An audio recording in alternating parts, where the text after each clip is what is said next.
Today for our staff development, I'm going to be talking to you about 3 different motivation theories that I feel will be important for you to consider when working with your students in your classrooms. The first theory that I would like to talk to you about today is the existence relatedness growth theory. I selected this theory because I agree with the existence of a needs hierarchy and that the different levels of needs play important roles in motivation in the classroom setting. The existence relatedness growth theory was developed by Clayton Alderfer and explains that there are 3 categories of needs. The first being existence, which includes physiological and material needs. Relatedness, which involves interpersonal relationships.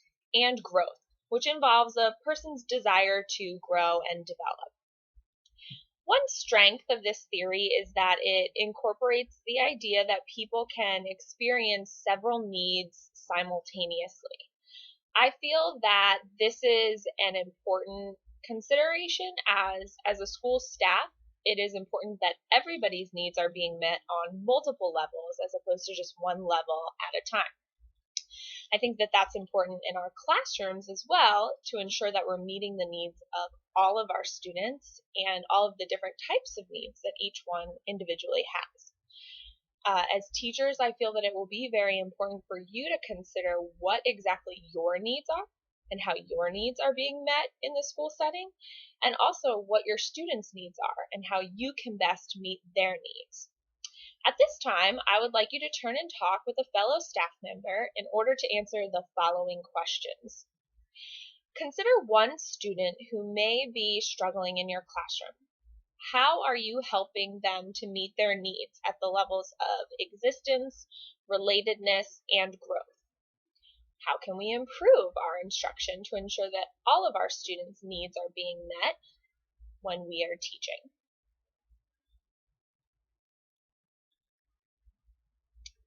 Okay, well, I thank you for having those discussions with your staff, and hopefully you were able to discuss some strategies that you could utilize in order to ensure that you're meeting each level of needs that your students have.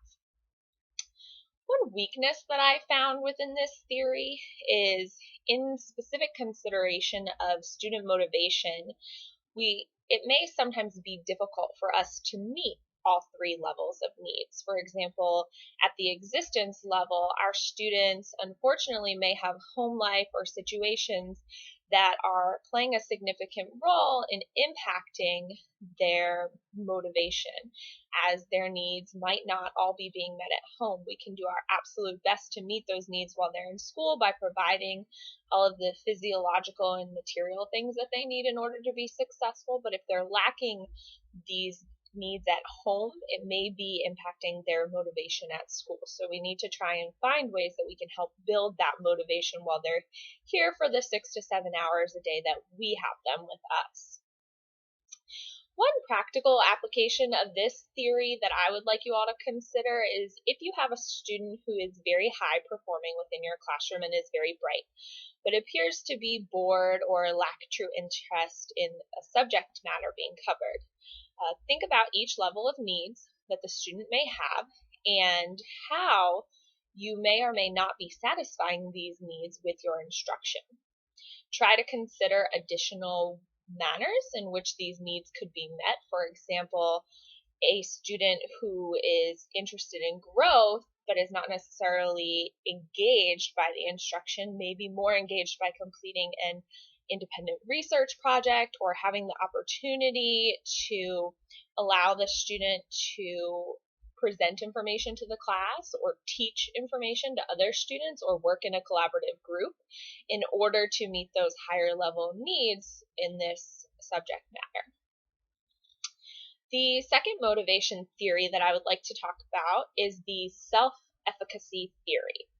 I selected this theory as I felt that the data collected pertaining to this theory was very well done, well considered, and it pointed and had strong support of the application of this theory in the workplace and also then in turn in the classroom. So the self-efficacy theory involves a person's belief in whether he or she is capable of completing a particular task successfully. Self-efficacy has three dimensions, including magnitude, the level of difficulty, strength, the level of conviction, and generality, how this expectation is seen across situations. So one strength that this motivational theory has is that it highlights the fact that people are often rarely likely to attempt a task that they do not feel they are able to achieve. As educators, it is essential for all of our students to feel that we have trust in them and we have faith in them and that they have faith in themselves, that they are able to complete extraordinary tasks and meet challenges set for them in the classroom. At this time, I would like you to turn and talk with your fellow staff members in order to answer the following question. What, as teachers, can we do in the classroom to build the self-efficacy for our students?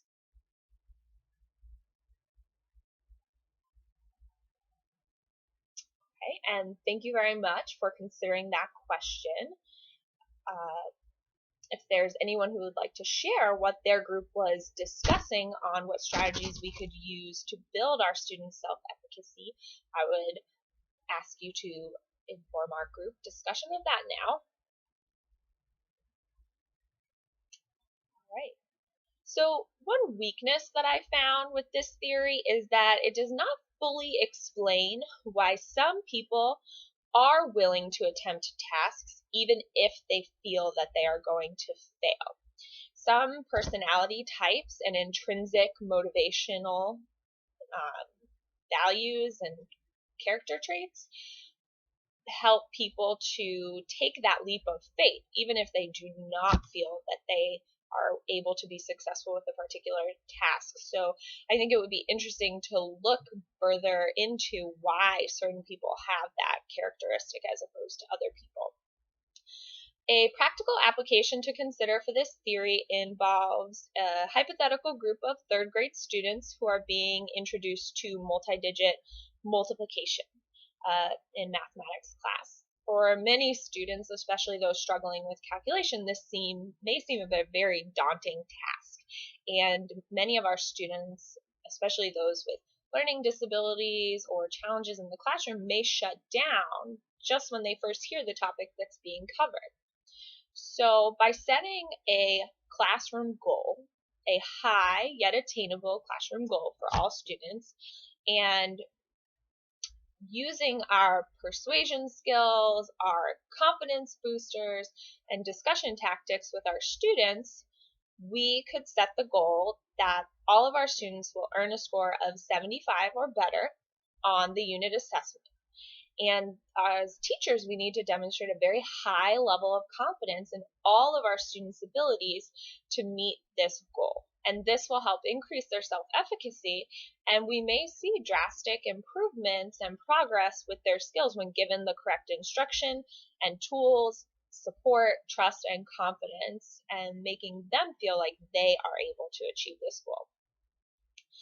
The third theory that I would like to discuss with you today is the goal-setting theory. I selected the goal-setting theory as I feel that it goes hand in hand with the self-efficacy theory. The goal-setting theory explains that goals have a very high influence on the behavior and motivation of students and also staff members in school settings. By developing challenging, specific goals, motivation and task performance are generally seen to progress and improve for both children and adults. One strength of this theory is that it outlines the needs for setting high-level goals for all of our students, and then how to support these students when working towards these goals. They need direction from us, they need feedback, and their goals need to be very clear. And they need to fully comprehend the goals in order to be able to work towards and achieve them. It's also important for us to express our confidence in our students' ability to achieve these goals, as was discussed in the self-efficacy theory. At this time, I would like you to discuss the following question with your fellow staff members.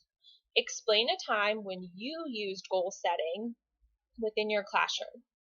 What successes did your students find? What changes could you make to the process in order to help them be more successful in achieving these goals? So take some time now to discuss these questions with your fellow staff members. Okay, now that you've considered your students' goal setting, I would also like you to consider your personal goal setting as a teacher and an instructor, and how you can set high goals for yourself in order to increase and improve student achievement in your classroom. When evaluating this theory, I personally did not find any weaknesses that were presented. I know I'm not perfect, and as a staff, I would encourage you to consider your perceptions of this theory and evaluate it from your ideals, your concepts, and I would like you to come to me at another time outside of this meeting and discuss with me if you feel there are any weaknesses that are presented by this motivation theory.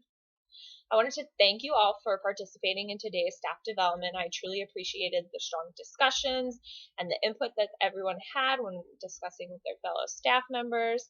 I hope that the information presented today will help you with finding ways to build student motivation within your classroom, and also how to think about your own personal motivation here at our school. So thank you all again very much, and please let me know if you have any questions.